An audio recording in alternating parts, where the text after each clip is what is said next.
भारती।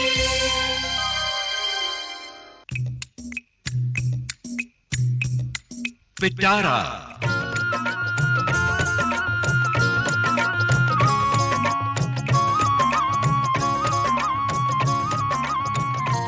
पिटारा में आज सेहतनामा।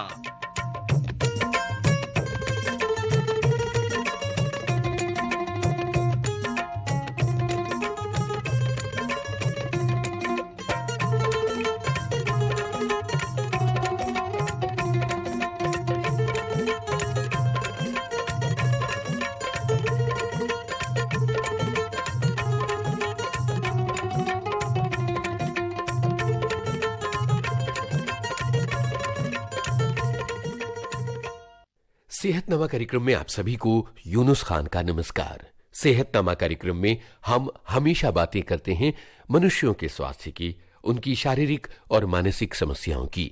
लेकिन आज सेहतनामा में पहली बार बातें होंगी पशुओं की। इसलिए क्योंकि पशु हमारे जीवन का एक महत्वपूर्ण हिस्सा हैं। चाहे वो खेतों में काम कर रहे हों, बोझा उठा रहे हों, हमारी मदद कर रहे हों, या हमारे घर के पालतू मवेशी हों, पालतू जीव हों, या फिर पक्षी हों, इनकी भी देखभाल की जरूरत होती है। इनसे भी हमारा एक नेह का नाता जुड़ जाता है। इनके दुख, इनकी तकलीफें हमारी तकलीफें बन जाती हैं। इसलिए आज सेहतनामा कार्यक्रम में हमने टेलीफोन पर आमंत्रित किया है जाने माने पशु चिकित्सक डॉक्टर राजेंद्र छिल्लर को। तो आइए इनसे बातें करते हैं। डॉक्टर राजेंद्र छिल्लर दिल्ली में रहते हैं और हमने जब इनको फोन लगाया और इनका स्वागत किया तो इन्होंने अपने बारे में ये बातें बताई। जी, सबसे पहले अपने बारे में अपना थोड़ा सा परिचय हमें रिकॉर्ड करवा दीजिए हमारे श्रोताओं के लिए। मैं डॉक्टर राजेंद्र सिंह छिल्लर और मैं प्रधान वैज्ञानिक एनिमल ब्रीडिंग जी का भारतीय कृषि अनुसंधान परिषद में रहा हूँ। ठीक है डॉक्टर साहब, आज हम बात करने वाले हैं पशुओं की देखभाल और उनकी बीमारी के विषय में। ये एक ऐसा विषय है जिस पर विविध भारती पर पहली बार बात हो रही है, क्योंकि अमूमन सेहतनामा कार्यक्रम में हम इंसानों की बीमारियों और उनसे जुड़ी समस्याओं के बारे में बातें करते रहे हैं। हाँ जी। जाहिर है कि विविध भारती को सुनने वाले लोग ऐसे भी हैं जो ग्रामीण इलाकों में रहते हैं। एक बड़ा वर्ग है जो, क्योंकि विविध भारती देश के कोने कोने में पहुंचती है, और दूसरी तरफ ऐसे शहरी लोग भी हैं जिनके पास पेट्स हैं और वो उनकी देखभाल करना चाहते हैं। तो हम दोनों पक्षों को कवर करना चाहेंगे आज के इस कार्यक्रम में। सबसे पहले हम गांव की तरफ चलते हैं। गांव में जो खेती के जानवर होते हैं, जो कृषि कार्य में उपयोगी होते हैं, सबसे पहले उनकी देखभाल के बारे में बताइए। उनकी सामान्य बीमारियां कौन कौन सी हैं? सामान्य बीमारियां जैसे गांव में किसान भाई गाय पालते हैं, बैल रखते हैं खेती बाड़ी के लिए, और भैंसें रखते हैं दूध उत्पादन के लिए। तो उनमें जहाँ तक रख रखाव और खान पान के बारे में है, वो तो हम बताना चाहेंगे कि रख रखाव में उनके रहने का जो स्थान है वो साफ सुथरा और हवादार होना चाहिए, खुला होना चाहिए, और उसके नीचे बिछावन पूरा होना चाहिए। सर्दी के मौसम में बिछावन होना चाहिए। गर्मी के मौसम में भी जो पशुओं को अधिक दिक्कत नहीं हो, लू ना लगे सीधी, ऐसी जगह में रहने का स्थान होना चाहिए। जी और जी। उनके आहार में भी संतुलित आहार का प्रयोग करना चाहिए, कि जिससे उस जानवर को, पशु को, उसके उत्पादन के अनुसार जितने भी पोषक तत्व हैं उनकी सबकी प्राप्ति हो जाए। जैसे कार्बोहाइड्रेट्स है, प्रोटीन है, विटामिन्स हैं, मिनरल्स हैं। खासकर खनिज तत्वों की कमी अक्सर किसान भाई उसकी तरफ ध्यान नहीं देते हैं। तो संतुलित आहार बना के अगर पशुओं को उनकी जरूरत के हिसाब से खिलाएं तो ज्यादा अच्छा रहेगा। जी डॉक्टर साहब, इस बातचीत से दो तीन बातें समझ में आई। एक तो बदलते हुए मौसम के मुताबिक जानवरों की देखभाल का जो तरीका है वो अलग अलग होता है। एक तरफ गर्मी से उन्हें बचाना होता है। उत्तर भारत में गर्मी बहुत ज्यादा पड़ती है, कई बार पारा 50 तक पहुंच जाता है। दूसरी तरफ सर्दियों का मौसम। हाँ जी, हाँ जी। जरा इस बारे में प्रकाश डालिए। हाँ, मैं यही कहूँगा कि जब पारा बहुत अधिक पहुँचता है उस समय तो उन्हें सीधी लू ना लगे, इससे बचाना चाहिए। और जब सर्दी का मौसम है जी। तो उनके ऊपर बराबर पाल ढक के या कोई ना कोई उनका कपड़े के पाल बनाते हैं और उससे उन्हें ढक के रखें सर्दी में, और नीचे गीले स्थान पर ना रखें। कई बार क्या होता है कि वे पशु पेशाब कर देता है, नीचे गीला हो जाता है, तो नीचे बिछावन के तौर पे पुआली या और कोई सूखा पदार्थ बिछा के उन्हें सर्दी के मौसम में रखना चाहिए जी। और सीधी बर्फीली हवा ना लगे रात के समय, खासकर जब तापमान बहुत कम होता है तो सर्दियों में उसका भी ध्यान रखना चाहिए। जी डॉक्टर साहब, यानी सर्दियां का जब कहर होता है, जब तापमान बहुत ही कम हो जाता है, ऐसे समय में सर्दी से बचाना उनके लिए सबसे ज़रूरी होता है। लेकिन अमूमन डॉक्टरों को कंसल्ट नहीं किया जाता जानवरों के पोषण के बारे में। तो ज़रा आप हमारे ग्रामीण श्रोताओं के लिए बताइए कि सर्दियों में किस तरह की चीज़ें, किस तरह का चारा मवेशियों को खिलाया जाना चाहिए। सर्दियों में 2-4 सावधानियां विशेषकर किसानों को बरतनी चाहिए। पहली तो ये है कि जहां उनके रखने का स्थान हो, एक थोड़े स्थान में बहुत ज्यादा इकट्ठे जानवरों को इकट्ठा ना करें जिससे उनका दम ना घुटे।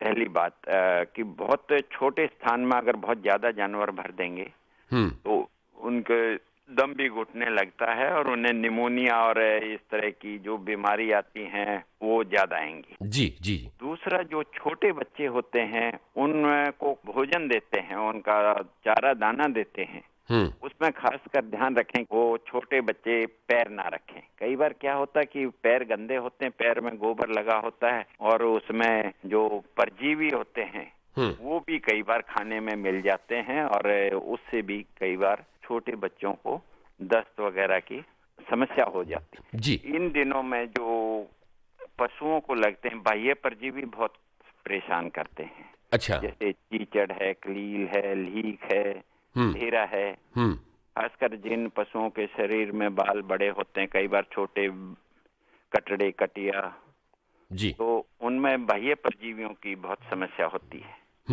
तो इनका भी विशेष ध्यान किसान भाइयों को रखना चाहिए कि समय समय पर पशु चिकित्सक से सलाह लेकर विभिन्न जो भी इलाज इन बाह्य परजीवियों का हो, पशु चिकित्सा से सलाह लेकर उन्हें समय समय पर उसका उपचार करें, जिससे जो बाह्य परजीवी उनके शरीर में से खून चूसते हैं और खुजली करते हैं। कई बार तो ऐसा देखा गया है कि पशुओं में भी और पालतू जानवरों में भी ऐसे ये बाह्य परजीवी होते हैं कि उन्हें खुजली इतनी ज्यादा होती है कि खून निकलने लगता है। पालतू जानवर में भी जैसे इवन कुत्ते बिल्ली को भी इन बाह्य परजीवियों का विशेष वो रखना पड़ता है। जी। तो बाह्य परजीवियों का जो भी आपका पशु चिकित्सक हो उसकी सलाह अनुसार समय समय पर बाह्य परजीवियों का उपचार भी बहुत जरूरी है। ये एक नई बात डॉक्टर साहब आपने बताई कि बाह्य परजीवियों की भी एक बड़ी समस्या पशुओं को होती है, खासतौर पर सर्दियों के मौसम में ये बढ़ जाती है। और फिर ये जो बाह्य परजीवी होते हैं कई बार बहुत खतरनाक बीमारी पशुओं में फैलाते हैं, जो एक जानवर से दूसरे जानवर पे जैसे काटते हैं ना, जैसे मच्छर एक आदमी को काट के या दूसरे में जाता है, इसी तरह ये बाह्य परजीवी भी एक जानवर से दूसरे जानवर में बीमारी भी बड़ी खतरनाक फैला दे सकते हैं। तो इनसे तो विशेषकर किसान भाइयों का इनका उपचार का विशेष ध्यान रखना चाहिए। जी डॉक्टर साहब, ये एक बहुत ही उपयोगी बात है और हम तो ये सलाह देंगे अपने ग्रामीण साथियों को कि अपने जानवरों के बारे में डॉक्टरों से हमेशा सलाह लेते रहना चाहिए और उनकी विशेषज्ञता का बाकायदा इस्तेमाल करना चाहिए। अंतड़ियों के परजीवी हैं जी, जो पेट के कीड़े होते हैं, उनका भी एक विशेष स्थान है और वो भी के पशु उत्पादन में बहुत नुकसान पहुंचाते हैं पशुओं को। जिस पशु के पेट में कीड़े होंगे वो पशु का दूध उत्पादन भी कम होगा, उसकी जो प्रजनन की शक्ति है वो भी कमजोर हो जाती है पेट के कीड़े हैं, उनका भी समय समय पर किसान भाइयों को दवा पशु चिकित्सक की सलाह अनुसार देनी चाहिए। और अगर कोई ज्यादा समस्या है तो उसमें पशुओं का गोबर की जांच करवाई जा सकती है पशु चिकित्सालय में, और जिस तरह के कीड़े होंगे उसी तरह की दवा पशु चिकित्सक बताएंगे। तो किसान भाइयों को जो पेट की कीड़े की समस्या है पशुओं में, उसका भी विशेष ध्यान रखना चाहिए। जी, यानी हमने आंतरिक परजीवियों की भी बातें कर ली और बाह्य परजीवियों की भी बातें कर ली। आजकल के मौसम में जैसे उत्तर भारत में ओस बहुत ज्यादा गिरती है, बिल्कुल, तो सवेरे गीला चारा होता है, तो उस गीले चारे को काट के गीले को ही ना खिलाएं। कई बार गीला चारा खिलाने से, खासकर बरसिम इत्यादि जिसमें कुछ ऐसे तत्व होते हैं जिससे अफारा बहुत आ जाता है पशुओं को। जी जी। जैसे ही बरसिम खाएं, एक तो बरसिम को अकेला ना खिलाएं, बरसिम के साथ अगर कुछ सूखा चारा मिला के खिलाएं तो अच्छा है, और फिर गीले हरे चारे को ना खिलाएं। उससे भी जो पशुओं में अफारा या उसकी पाचन शक्ति पे जो असर पड़ता है जी, उस तरह की समस्या से भी किसान भाई अपने पशुओं को बचा सकते हैं। डॉक्टर साहब, ये भी एक बड़ी महत्वपूर्ण बात रही। अब बताइए कि अब किस चीज पर प्रकाश आप डालने वाले हैं? अब हम बताना चाहेंगे किसान भाइयों को कि सर्दियों में विशेषकर जो पशु को थोड़ी सी ज्यादा खुराक की जरूरत होती है। अगर उन्हें गुड़ की आवटी, जो गुड़ या सीरा होता है, सर्दियों में अगर थोड़ी सी ज्यादा देते रहें तो उनका जो उत्पादन क्षमता है वो बनी रहती है। संतुलित आहार तो देना ही है, और संतुलित आहार में जैसे मैंने बताया कि खनिज तत्वों का विशेष ध्यान है। किसान भाई अक्सर क्या है, खली भी दे देते हैं, दाना भी दे देते हैं, लेकिन संतुलित दाने में तो खनिज तत्वों का विशेष ध्यान है। खनिज तत्वों में जैसे कैल्शियम है, मैग्नीशियम है, आयरन है, लोहा है, तांबा है, जस्त है, हर तरह के खनिज तत्वों की पशुओं को उत्पादन में जरूरत पड़ती है। तो अलग अलग क्षेत्रों के लिए अलग अलग तरह के मिनरल मिक्सचर्स आते हैं। आजकल तो एरिया स्पेसिफिक मिनरल मिक्सचर्स बने हुए आते हैं। किसान भाइयों को चाहिए कि जो दाना पशुओं को संतुलित आहार दे रहे हों, या तो ये देखें कि उसमें पहले से मिनरल मिक्सचर मिला हुआ, अगर नहीं मिला हुआ है तो 2%, अगर किसान भाई अपना घर का दाना देते हैं, घर से खली ला के देते हैं, तो उसमें 2% तक खनिज तत्वों का मिश्रण जरूर मिलाएं। जी जी। इससे क्या होगा कि उनका दूध उत्पादन भी बना रहेगा, और जो भारवाहक पशु हैं उनकी ताकत भी बनी रहेगी, और कमजोर भी पशु नहीं हो। हम बातें कर रहे हैं पशुधन की देखभाल की, तो अब किस मुद्दे पर बातचीत करने की बारी है? देखो, पशुओं में 2-3-4 बीमारियां ऐसी हैं जिनका पशुओं किसान भाइयों को विशेष ध्यान रखना चाहिए। वैसे तो बीमारियां तो बहुत सारी हैं, लेकिन इन बीमारियों के तो बचाव के टीके अगर किसान भाई अपने पशुओं को समय में रहते लगवा लें, समय पर लगवा लें, तो इन बीमारियों से तो अपने पशुओं को वो जरूर बचा सकते हैं।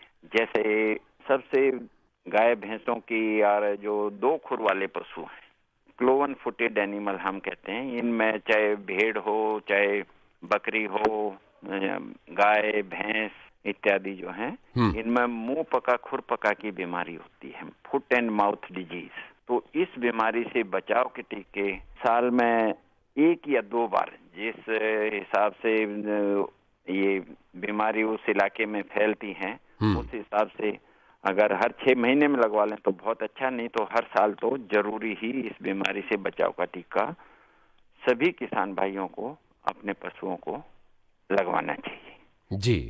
क्योंकि ये बीमारी ऐसी है कि इसमें पशु की मौत बहुत कम होती है, लेकिन उसकी उत्पादन क्षमता, उसके जब पूरे जीवन काल की उत्पादन क्षमता कम हो जाती है। एक बार अगर पशु इस बीमारी से ग्रस्त हो जाता है तो उसके पूरे जीवन काल की बीमारी तो 10 दिन में ठीक हो जाती है अपने आप भी, कुछ सावधानियां में ठीक से बरतें तो, लेकिन उसकी जो उत्पादन क्षमता है वो बहुत कम हो जाती है।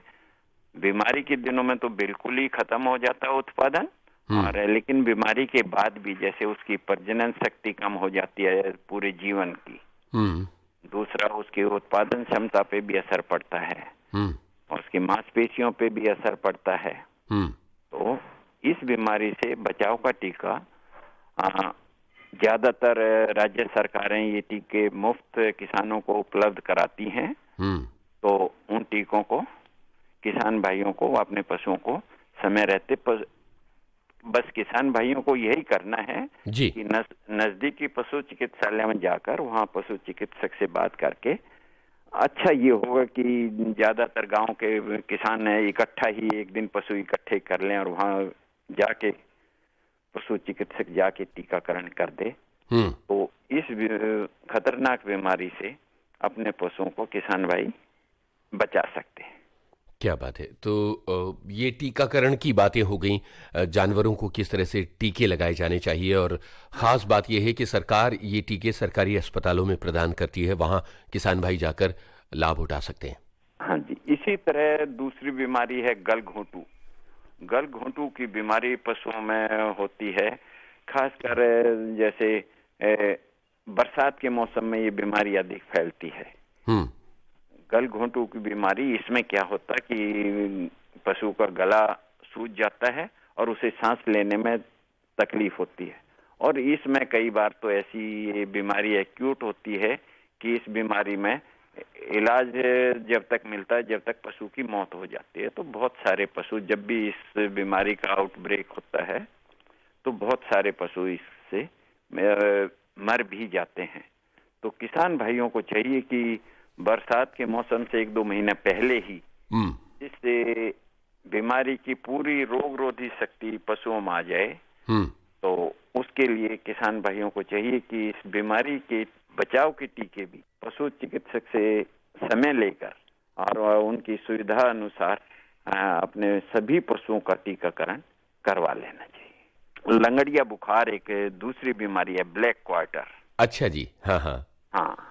तो उस बीमारी से बचाव का टीका भी इन्हीं बीमारियों के साथ किसान भाई अपने पशुओं को लगवा सकते हैं। तीसरा मैं बताना चाहूंगा, कई बार क्या होता है कि जैसे कोई रैबिड डॉग या बंदर, मंकी पशुओं को काट लेता है, अगर तुरंत उसका टीकाकरण पूरी तरह से करवा लिया जाए तो उस बीमारी से फिर पशु का नुकसान नहीं होगा। अब किस मुद्दे पर हम बात करना चाहेंगे? एनिमल वेलफेयर पे। बिल्कुल जी जी। तो एनिमल वेलफेयर पे किसी भी पशु को किसी तरह का दर्द या उसे हानि ना पहुंचाई जाए, या उसे जो रख रखाव है वो ऐसा होना चाहिए कि उसे कष्ट नहीं होना चाहिए। तो इसको लेकर भारत सरकार ने आज से 50-60 साल पहले कानून बनाया था, prevention of cruelty to animals. उसका एक पूरा कानून बनाया था, एक्ट बनाया था 1960 में, prevention of cruelty to animals act जी। और ये देश के अधिकतर राज्यों में लागू है ये एक्ट। और इसके अंदर ये है कि पशुओं को किसी भी तरह की कोई असुविधा ना हो। जैसे कई बार क्या होता है कि कुछ किसान भाई या जो किराया लेते हैं कि पशु के ऊपर बहुत ज्यादा वजन लाद दें, या पशु को गाड़ी में बहुत ज्यादा वजन लाद दें और उसे जबरदस्ती उसको खिंचवाएं। तो इसके अंदर कुछ कानून बने हुए हैं कि पशु की क्षमता अनुसार, उसके शारीरिक भार के अनुसार वो कितना वजन खींच सकते हैं, तो उतना वजन ही उन पे लादना चाहिए, उससे ज्यादा नहीं लादना चाहिए। जी जी। इसी तरह जैसे उनका कहीं ट्रांसपोर्टेशन करते हैं तो उस दौरान भी कई बार देखा जाता है कि एक छोटे से ट्रक में बहुत ज्यादा जानवर भर देते हैं, वो गिरते हैं, फिसलते हैं। तो उनकी ट्रांसपोर्टेशन के दौरान भी विशेषकर ध्यान रखना चाहिए कि पशु को कोई असुविधा ना हो, भूखे ना हो, प्यासे ना हो।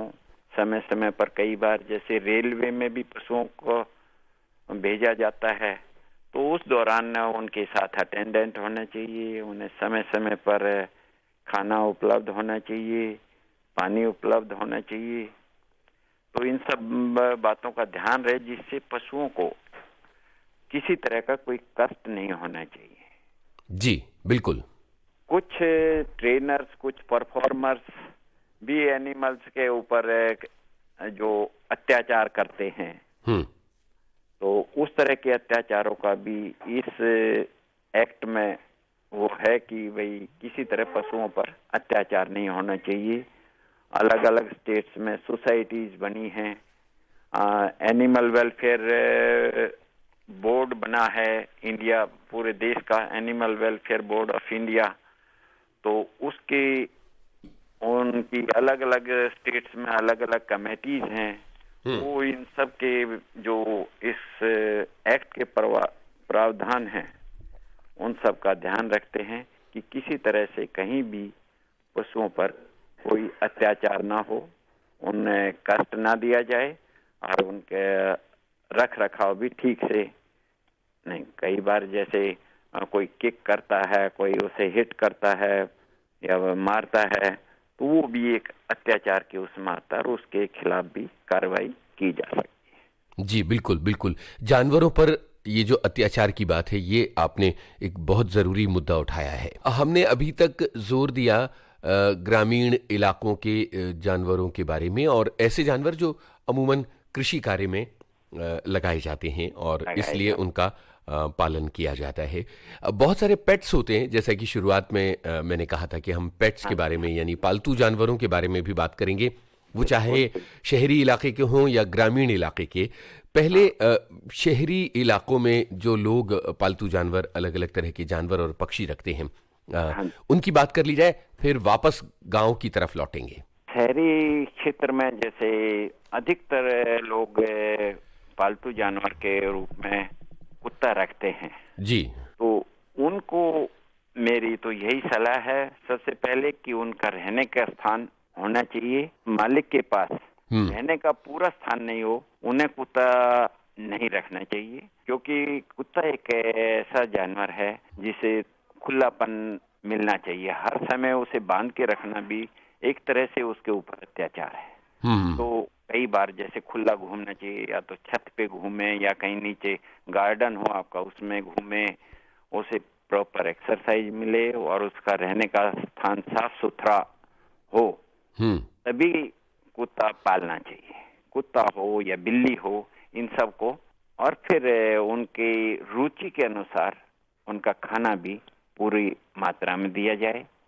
उनकी बीमारियों पर विशेष ध्यान दिया जाए, खासकर जैसे मैंने बताया था कि कुत्ते बिल्ली हों या बंदर हों, इनमें रेबीज एक बीमारी होती है, उसका टीका हर साल जरूर लगवाना चाहिए सभी मालिक जो इन जानवरों के मालिक हैं उनको, जिससे अगर ये किसी अनजाने उसमें भी किसी आदमी को काट ले या दूसरे जानवर को काट ले तो ये बीमारी ना फैले। बिल्कुल ठीक बात। ये बीमारी बहुत खतरनाक है, इससे जो एक बार अगर ये बीमारी का असर हो गया तो फिर बचाना जानवर का बहुत मुश्किल होता है। उसके अलावा भी जो कुत्ते बिल्ली हैं, इनमें टीकाकरण होता है बचपन से ही। कई बीमारियां होती हैं, तो जो भी पशु चिकित्सक हों उनसे सलाह लेकर जो 5-6 बीमारियां हैं उनके टीके समय समय पर लगवाते रहें, तो अपने इन पालतू जानवरों को बचा पाएंगे उन बीमारियों से। क्योंकि जब ये आदमी के साथ रहते हैं, मनुष्य के साथ रहते हैं, तो इनसे जानवरों से इतना लगाव हो जाता है कि वो एक पारिवारिक सदस्य के रूप में लगने लगते हैं। बिल्कुल बिल्कुल। और उन्हें किसी भी तरह का कष्ट होता है तो बड़ा बुरा लगता है फिर आदमी को। तो अगर इन टीकों का ध्यान रखेंगे, उनके रुचि अनुसार उनका खाना देंगे, समय समय पर उन्हें घुमा के लाना है या एक्सरसाइज करवानी है। ये पशु खासकर प्यार भी बहुत मांगते हैं, उन्हें समय समय पर कुछ प्यार चाहिए, जैसे हम अपने बच्चों को प्यार करते हैं और ये प्यार को भी बहुत पसंद करते हैं। तो जैसे आदमियों को लगाव होता है, इन्हें भी लगाव हो जाता है आदमी के साथ और इन्हें प्यार भी मिलना चाहिए। बिल्कुल। ये जो पेट्स होते हैं ये परिवार के सदस्यों से ज़्यादा महत्वपूर्ण होते हैं। बिल्कुल। और कई बार अगर इनको कोई बीमारी हो जाती है या इनके साथ कुछ हादसा हो जाता है तो परिवार के सदस्य बहुत डिप्रेशन में पहुंच जाते हैं। बिल्कुल एक परिवार के एक बहुत आत्मीय सदस्य की तरह पेट्स की हैसियत होती है।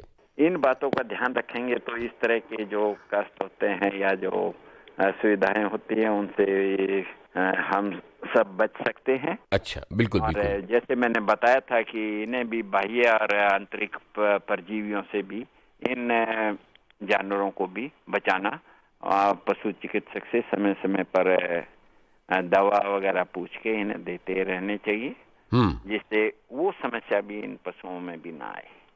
और खासकर बाह्य परजीवी तो अगर इन जानवरों में आ गए, आपके पालतू जानवर में आ गए, तो वो घर के आदमियों में भी पहुंच जाते हैं। फिर बाह्य परजीवी तो खासकर ये ध्यान रखना चाहिए कि आपके पालतू कुत्ते या बिल्ली को ये बाह्य परजीवी ना हो, उसका समय समय पर उसका उपचार करवाते रहना चाहिए। अब चूंकि बातें पेट्स की हो रही हैं तो डॉक्टर साहब और किस तरह की देखभाल करने की ज़रूरत है पेट्स की, और अगर उनको अमूमन छोटी मोटी बीमारियां हो जाती हैं तो किस तरह से उन्हें संभालना पड़ता है? खासतौर पर स्किन की प्रॉब्लम्स बहुत ज़्यादा होती हैं। हाँ, तो मैं वही बता रहा था, बस स्किन की अधिकतर प्रॉब्लम जो होती है वो बाह्य परजीवियों से ही होती है। बिल्कुल। अगर बाह्य परजीवियों का उपचार समय समय पर करवाते रहेंगे और पशु चिकित्सक की सलाह अनुसार बीमारियां पालतू जानवरों में नहीं आएंगी। और जो ये बाह्य परजीवी है, मैंने बताया जिस पालतू पशु में बाह्य परजीवी होंगे उसके जो मालिक हैं और घर वाले हैं उन सब में भी ये परेशानी पैदा कर सकते हैं। तो उससे वे बचाव में ही बचाव है, तो समय समय पर उपचार करवाते रहना चाहिए इनका, और साफ सफाई का विशेष ध्यान रखना चाहिए। इनको भी उसी तरह जैसे हम अपने आप को या अन्य बड़े पशुओं को बचाते हैं, सर्दियों से बचा कर रखना चाहिए। कई बार जैसे कुत्तों में ज्यादातर पटाखे वगैरह बहुत तेज बजते, उससे इन्हें डर लगता है, तो ऐसे में बंद कमरे में इन्हें रखना चाहिए। तो इस तरह की कुछ बातों का ध्यान रखें तो ये जो पालतू जानवर हैं ये फिर चिड़चिड़े नहीं होते हैं, और वो जैसे कई बार काटते हैं, चिड़चिड़ा होके काटते हैं या वो करते हैं, तो उनके स्वभाव में भी परिवर्तन आ जाता है। पालतू जानवरों की हम बात कर रहे हैं, पालतू पक्षियों की थोड़ी बातें कर ली जाए। हाँ, पालतू पक्षी भी बहुत इम्पोर्टेंट है। कुछ लोग पक्षियों को पालते हैं। हाँ, तो उनके लिए भी फिर से मैं कहूँगा कि एक तो उनका रहने का पिंजरा या जो भी स्थान हो साफ सुथरा हो, हवादार हो, और कुछ देर के लिए अगर जैसे कुछ कबूतर वगैरह पालते हैं तो उन्हें भी खुला छोड़ना चाहिए। अगर आप पालतू हैं तो वो तो वापस आ जाते हैं और फिर आप पाल के रख सकते हैं। हाँ, लेकिन कुछ पालतू जानवर ऐसे होते हैं उनका ध्यान रखना चाहिए कि उनके स्वभाव चिड़चिड़ा ना हो, उन्हें समय समय पर प्यार में वो बातचीत करना चाहते हैं आपके साथ एक तरह से।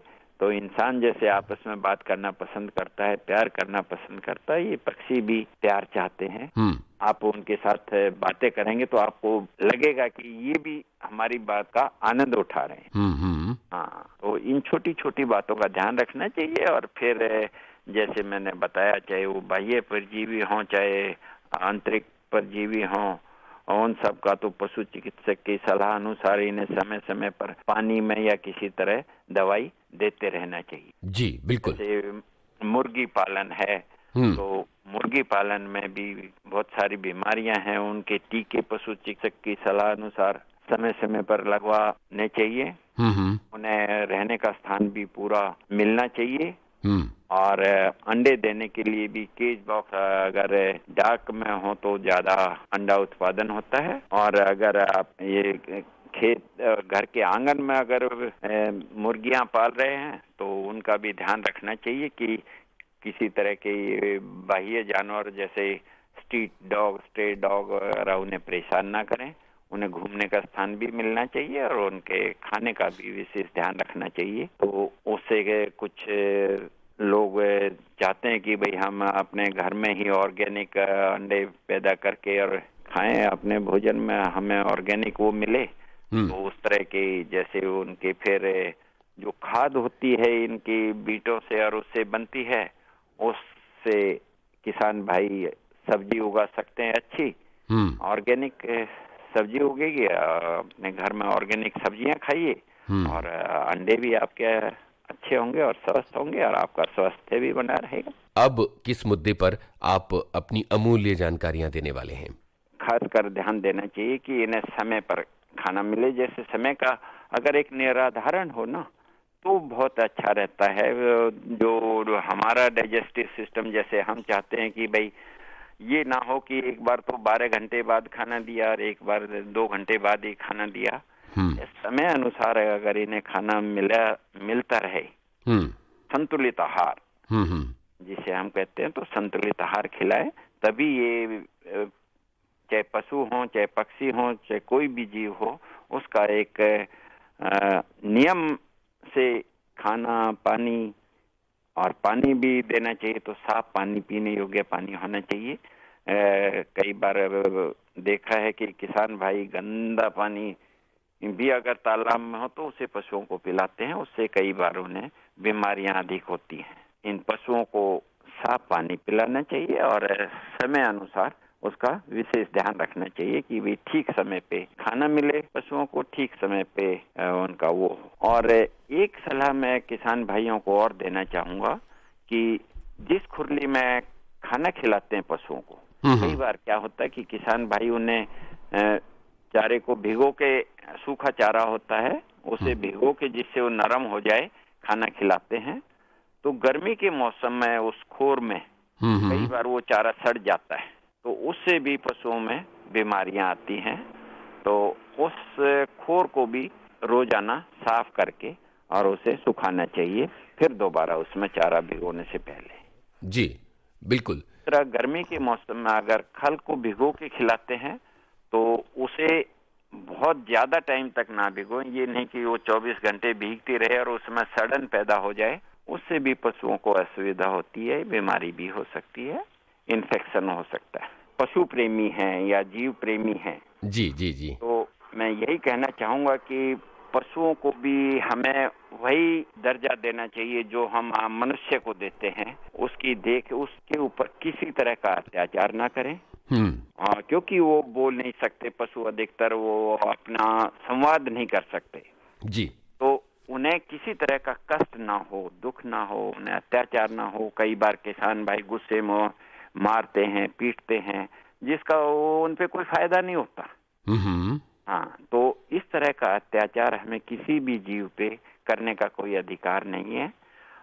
उनकी सुख सुविधा का पूरा ख्याल रखना चाहिए ताकि वो ठीक समय पर खाएं, ठीक समय पर पिएं, साफ सुथरे स्थान पर रहें, खुले स्थान में रहें। उन्हें के ऊपर बहुत ज्यादा कहीं भार ना डालें, या बहुत कई बार क्या होता है कि किसान भाई जब उन्हें ज्यादा जरूरत होती है तो बहुत देर तक जोतते हैं, तो बीच में उन्हें आराम की भी आवश्यकता होती है, बीच में आराम देना चाहिए और उनकी खुराक का विशेष ध्यान रखना चाहिए, जिससे उनके कार्य करने की क्षमता हो या दूध उत्पादन की क्षमता हो वो बनी रहे।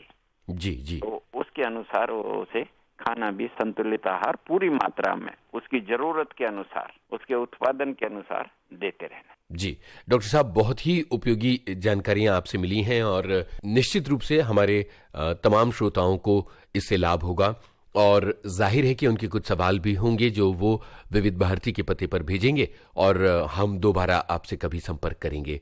तो बहुत अच्छा लगा आपसे बात करते हुए। बहुत बहुत शुक्रिया डॉक्टर राजेंद्र छिल्लर साहब। धन्यवाद जनाब। ये था आज का सेहतनामा कार्यक्रम, जिसमें पशुओं की देखभाल के बारे में हमने डॉक्टर राजेंद्र छिल्लर से बातें की। इस कार्यक्रम में हमारे तकनीकी सहयोगी थे गणेश शिंदे और इस कार्यक्रम के प्रस्तुतकर्ता रामकरण मीणा। तो अब यूनुस खान को दीजिए इजाजत। नमस्कार।